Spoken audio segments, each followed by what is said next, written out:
என்ன சொல்றது, கவனக்குறைவுன்னு சொல்றதா, இல்ல முதலமைச்சருக்கு தெரியவில்லை என்பது சொல்வதா, இல்ல அவர் கூட இருக்கிற அவரு. மெரினாவில் உயிரிழந்தவர்கள் குறித்து செய்தியாளர் எழுப்பிய கேள்விக்கு அமமுக பொதுச் செயலாளர் டிடிவி தினகரன் செய்தியாளர் சந்திப்பில் கருத்து தெரிவித்துள்ளார். இன்னும் சொல்ல போனா 10 லட்சத்திலிருந்து 15 லட்சம் பேர் வருவார்கள் என்று எதிர்பார்க்கப்படுகிறது. நிறைய ஊடகங்களிலே நம்ம செய்திகளை பார்த்தோம். ஆனா அரசாங்கம் வழக்கம் போல முதலமைச்சரின் என்ன சொல்றது, கவனக்குறைவுன்னு சொல்றதா, இல்ல முதலமைச்சருக்கு தெரியவில்லை என்பது சொல்வதா, இல்ல அவர் கூட இருக்கிற அவர் தலைமை வகிக்கின்ற காவல்துறை மீது குற்றம் சொல்வதா,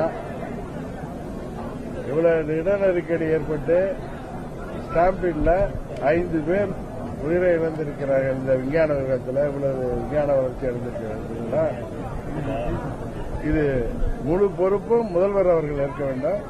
அவரும் ஒரு குடும்பமும் எப்படி சேஃபா இருந்தா போதுன்னு அவங்க நினைக்கிறாங்க. இப்ப பாத்தீங்கன்னா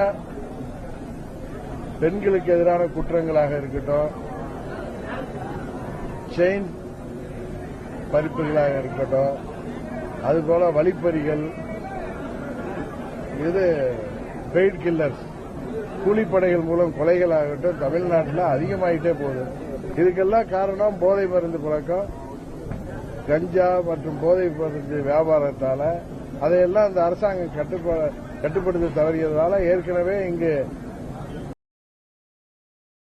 செய்திகளை உள்ளது உள்ளபடி தெரிந்து கொள்ள ரெஃப்ளெக்ட் நியூஸை சப்ஸ்கிரைப் பண்ணுங்க.